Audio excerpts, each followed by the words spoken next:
Hello everyone, I'm Simon and we are here at Jamchester 2017 here in Manchester, which Jamchester is the UK's biggest professional game jam aimed at professional game developers, and we are here making games over a 48-hour period. So we're going to speak to one of our jammers, Quang, who was a judge at last year's inaugural Jamchester and has come back. So we promised him that he could come back and be an actual competitor this year and join up with his team. So, Quang, what are you making at the moment? So what's your team?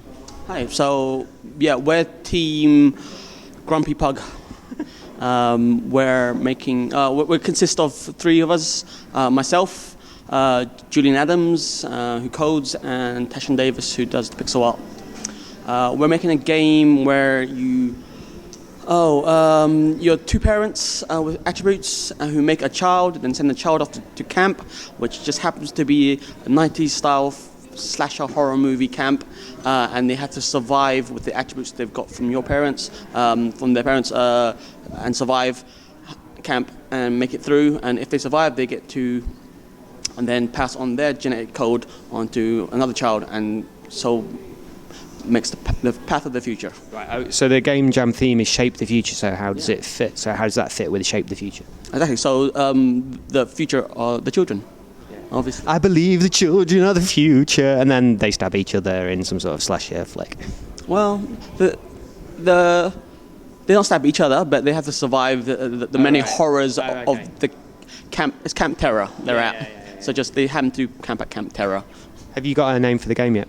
Yeah, so it's Camp Terror: Generations. Ooh. Like Star Trek TNG or something like that. So it sounds quite interesting. They were telling me about it earlier, and we'll have probably some footage. Have you done an interview already, Nathan? Yeah. So Nathan's already done an interview, so you can check out that interview. So Quang, you're here. Your company's called Asobi Tech. You do a lot of game jams. You were telling us about Castle Jam that you won was it Sweden? Yeah, in Sweden. So that's quite exciting. Game jam in a castle. How many game jams have you done, and what are your other favourite game jams? So I've probably done around about 40, close to 50 game jams in my time. My favorite game jams was possibly maybe my first one I ever did, which was Game Hack at Pinewood Studios, which was really exciting. And it kind of gave me the game jam bug to do that. I loved doing Jamchester last year so much that I came back to participate. It's an amazingly well-run game jam, and I wanted to be part of it, and hence why I'm here. So what's your so you enjoyed the Pinewood Game Jam. What's the game that you've been most proud of that you made at a game jam? So that would be Castle Game Jam, because we managed to win that. We won 3 categories. We won Best Graphics, Best Music, and Best Game overall. And the game was called Mau Mau Castle. You're a flying cat dragon who collects rainbows and dodges obstacles on the way home to his castle. And that's the game that you're releasing now, isn't it? Because I didn't realise that was the one from Castle Jam, because I knew you were doing it, I just thought you'd made it. So what's the schedule for that? When's it going to be released? What format? Stuff like that? Yeah, so it's been taking a while.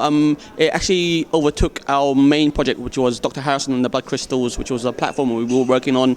But because Mau Mau Castle did so well and was received so well, we said, okay, let's do this. It's technically the smaller game. It's been 9 months so far in production, mainly because we do spend our spare time. We have day jobs to work on, and I'm looking probably at about a month's more worth of work. All right, cool. So what format's it coming out on? Yeah, so we're going to be releasing it on mobile, on iOS and Android. But when we showed the game at events, we show it on a PC with a Leap Motion hand controller, so you control the dragon with your hand. And people are quite excited about that, and they kind of want that as well. So maybe we will release it on Steam as well for that. We'll see if you get loads of good feedback from the mobile version. So it's going to be paid for game on mobile? So we're going to make it a free game because it's our first mobile game. We're going to give it away for free. Basically, we're calling it our reputation game. Yeah. So people will know what Asobi Tech is about. So we're jumping around a bit, but just give people who are watching an idea. What's your background? How did you get into games and then get into doing game jams? Sure. So games, I got my first computer when I was 7 years old, a Sinclair Spectrum. I learned basic coding on that, and I think I wrote my first game about 10 years old. and decided that's what I wanted to do for a living. Fast forward a few more years, I got into Game Boy programming as a hobbyist. I made a few Game Boy games, threw them up online. Companies saw them and offered me a job. So I made Game Boy games in 2000 for about a year. Unfortunately, I burned out. It's hard. Lots of games. Making games is hard. So I was young and I didn't really quite understand you have to look after yourself physically as well as mentally while making games. And I left the games industry for about 10 years. And then I came back eventually. The itch got me going again, and since I was a kid, I wanted to make games. And so I've now spent the last 10 years relearning everything and learning all the changes because the market has changed considerably. So, leading on from what you said about, don't burn out and do some other stuff and don't work 24 hours a day, you've got to sleep at some point. So I suppose that's one of my top tips for game jams is get some sleep. Have a break. You had some sleep last night. There's a very cute picture of him in what is it, a specific character costume? You're on Twitter or? So I was dressed as our tiger costume, which is kind of based on Mau Mau. It's the closest thing I could get to a Mau Mau character.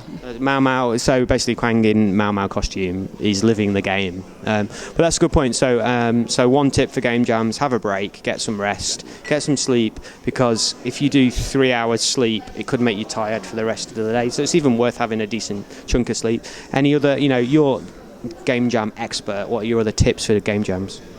Be organised. Have some sort of plan. Spend a little time just working out where you want to be hours down the line. And in that sense, just. Oh, my mind got blank. You need to know what you're doing in the game jam. It's very easy just to wander off. But so by keeping your scope small, it's easier to plan. If you add lots of different things, it's very easy to get lost in it. So keep it small, and then you can keep organised and keep progressing. I say to people, try and do one thing really, really well. And if you can do that, then you've got something solid that you can share at the end of the game jam. And it could be gameplay, or it could be maybe that you've got a really nice graphical style, or you've got some procedural audio or something. But not. I think I'd rather, as someone that's playing a game at a game jam, I'd rather see one thing that's really good. I'd rather see one thing that's 9 out of 10 than lots of things that are 3 out of 10. Yeah. That's my opinion anyway. So, well, nice to talk to you, and we're excited about seeing your game with your pedigree. No pressure. Oh, well, he's got a lot of game jam experience, so he's going to at least make something solid. And say thanks to the rest of the team for coming, and we really appreciate you coming back to Jamchester. Okay. Thank you.